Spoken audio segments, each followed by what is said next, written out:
नमस्कार, मी भाग्यश्री पाठक. मार्केट आणि मी हा सोप्या मराठीतून शेअर मार्केट समजावून सांगण्याचा माझा एक उपक्रम आहे.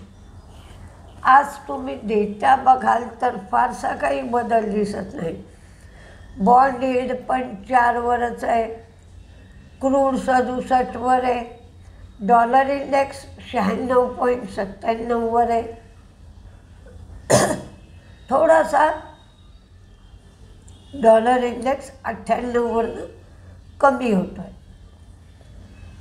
फॉरेन इन्व्हेस्टर्सची मात्र विक्री आहे 1269 कोटीची आणि डोमेस्टिक इन्व्हेस्टर्सची खरेदी आहे 1933 कोटीची.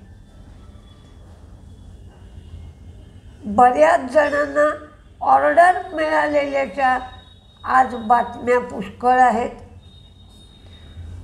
मिश्र धातू यांना बरेच दिवसांनी 136 कोटीची नवीन ऑर्डर मिळाली आहे आणि एकंदर ऑर्डर बुक 1983 कोटीचं झालं आहे. मायथन ॲलॉईज यांनी 6 रुपये डिव्हिडंड दिला आहे. मारुती व्हिक्टोरिसच्या गाडीची किंमत 10.50 लाख म्हणजेच 10.5 लाख अशी जाहीर केली आहे. NTPC green, IRCON renewable power आणि NTPC ग्रीन यांचं एक जॉईंट व्हेंचर आहे. यांनी 100 मेगावॅट क्षमतेचं सोलर प्रोजेक्ट सुरू केलं आहे.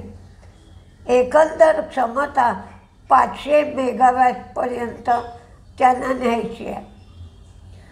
अडाणी एंटरप्राइजेस केदारनाथ रोपवे प्रोजेक्टचं त्यांना कॉन्ट्रॅक्ट मिळालं आहे.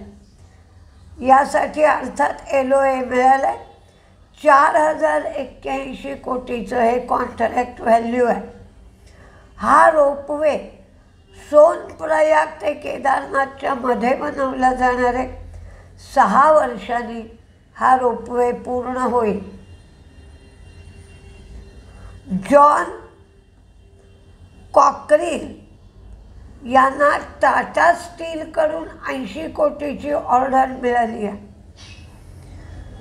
पिरामल एंटरप्राइजेस आणि पिरामल फायनान्स यांचं मर्जर 3ऱ्या क्वार्टरमध्ये पूर्ण होईल.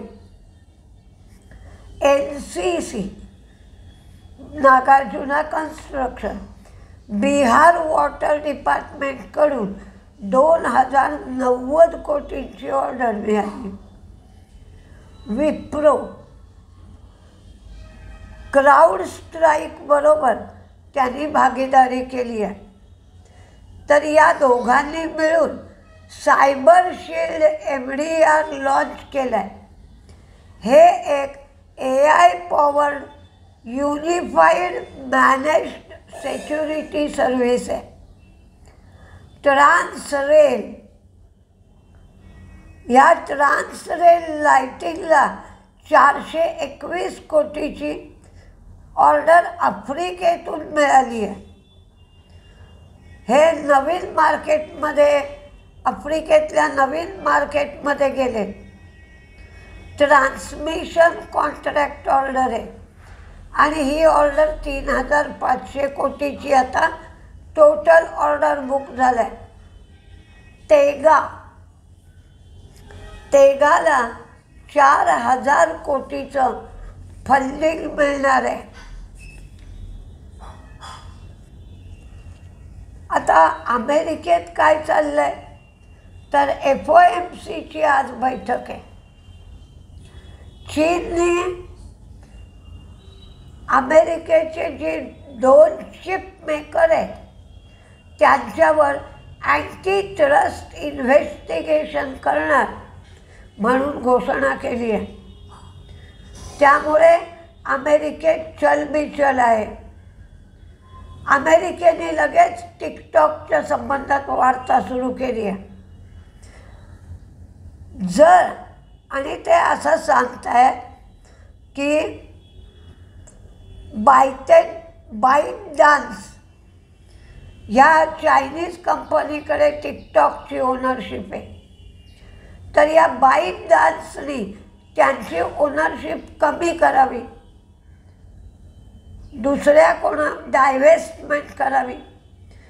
पण याच्यासाठी चायना कबूल पाहिजे आणि ज्याला डायव्हेस्ट केला जाईल स्टेक, तो जर फायनान्समधला असला माणूस किंवा इतर क्षेत्रातला असला तर कॉम्पिटिशन त्या मानाने कमी राहील. मग इतर ज्या कंपन्या आहेत, मेटा, अल्फाबेट, यांना सगळ्यांना फायदा होऊ शकतो. तर टिकटॉकचा बॅन उठवावा का, काय करावं यासंबंधी अमेरिकेत मोठी चर्चा सुरू झाली आहे. पण काल हे सगळे शेअर मेटा, अल्फाबेट तेजीत होते. बजाज फिन्सर्व आणि महाराष्ट्र सरकार यांच्यातली एक केस कोर्टात गेली होती. तर ती केस बजाज फिन्सर्वनी जिंकली. ही बजाज अलियन्सच्या संबंधातली केस होती. त्यामुळे ही केस 374 कोटीची होती. याचा फायदा बजाज फिन्सर्वला मिळेल. सांघी मूव्हर्सला छोट्या पॉवर कंपन्यांकडून ऑर्डर मिळाल्या आहेत. एकंदर ऑर्डर 292 कोटीच्या मिळाल्या.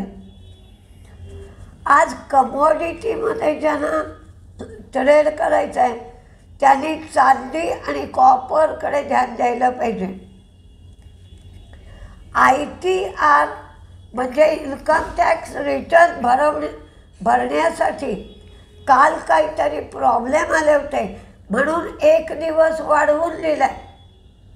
आजही तुम्ही ITR फाईल करू शकता किंवा रिटर्न फाईल करू शकता. कॅनरा, HSBC यांच्या IPOला सेबीकडून परवानगी मिळाली आहे. आणि इमर्जिंग मार्केट इंडेक्समध्ये भारत आणि चीनचं वेटेज कमी करणार आहोत असं JP मॉर्गननी सांगितलं. साधारण चिप क्षेत्रातले अल्फाबेट, एनव्हिडिया आणि टेस्ला हे शेअर अमेरिकन मार्केटमध्ये तेजीत होते. आज उद्या FOMCची बैठक आहे. परवाच्या दिवशी इंटरेस्ट रेटमध्ये काय झालं ते आपल्याला समजू शकेल. कोणते तेजीत कोणते मंदीत राहतील. तर मी तरी आज मंदीतला शेअर दिला नाही. आधीच मार्केटमध्ये गोंधळ आहे, उगाच शॉर्ट करून वैताग नको. सगळे शेअर तेजीतच आहे. पण एक गोष्ट घडली आहे की बेकारीचा आकडा कमी होतोय असं दिसतंय. आणि या जर गोष्टीचा विचार केला तर ज्या कंपन्या नोकऱ्या लावतात त्या कंपन्यांमध्ये तेजी राहण्याची शक्यता दिसते. बेकारीचा दर कमी होतोय. लेमन ट्रीने एक बिहारमध्ये गया इथं 50 खोल्या असलेल्या हॉटेलबरोबर करार केला आहे. प्रथम तेजीतले बघूया. Asahi India, Canara Bank, PB Fintech, हुडको, Alkem Lab, Sanghi Movers, Nagarjuna Construction, Bajaj Finserv, KPR Mill, RailTel, Welspun Corp. कुणीतरी मला मध्ये कमेंट दिली होती की शक्य झालं तर तुम्ही तिथे कुठला पॅटर्न तयार होतो ते सांगा. तर वेल्स्पन कॉर्प आणि हॅवेल्समध्ये इन्व्हर्स हेड अँड शोल्डर तयार झाला आहे. DLF, मिश्र धातू, Alembic pharma, IndusInd Bank, CRED बरोबर IndusInd Bank RuPay credit card launch करत आहे. गॅब्रियल, गेल, ब्रेन बीज म्हणजेच FirstCry, Piramal Pharma, Piramal Enterprises, CreditAccess Grameen. इथे बुलिश एनगल्फिंग पॅटर्न आहे. Bharat Forge, Hindustan Zinc, Tega, TeamLease, RailTel, Wipro, Lemon Tree, Jindal Steel, Maruti, ABB, Manappuram, Anantraj, इथॉसनी दिल्लीमध्ये City walk मॉलमध्ये नवीन store उघडला आहे. आणि अडाणी एंटरप्राइजेस. तर बघूया काय काय होत आहे. 25,200 क्रॉस होत आहे की परत आपण मागं जाणार आहोत. काल तरी मार्केटमध्ये काही अंशी मंदी राहिली. आज काय होत आहे हे मात्र बघावं लागेल. त्यातून आज वीकली एक्सपायरी आहे. सेबीनी बदललेल्या रूलचा रिलायन्सवर चांगला परिणाम होईल. तर रिलायन्स इंडस्ट्रीचा मोठा रिपोर्ट आला आहे. तर रिलायन्सचा शेअर वाढतोय का, तर मार्केटला एक प्रकारचा सपोर्ट मिळू शकेल. तर ते काय काय होत आहे हे 9:15 वाजता कळेलच. पाहूया. नमस्ते.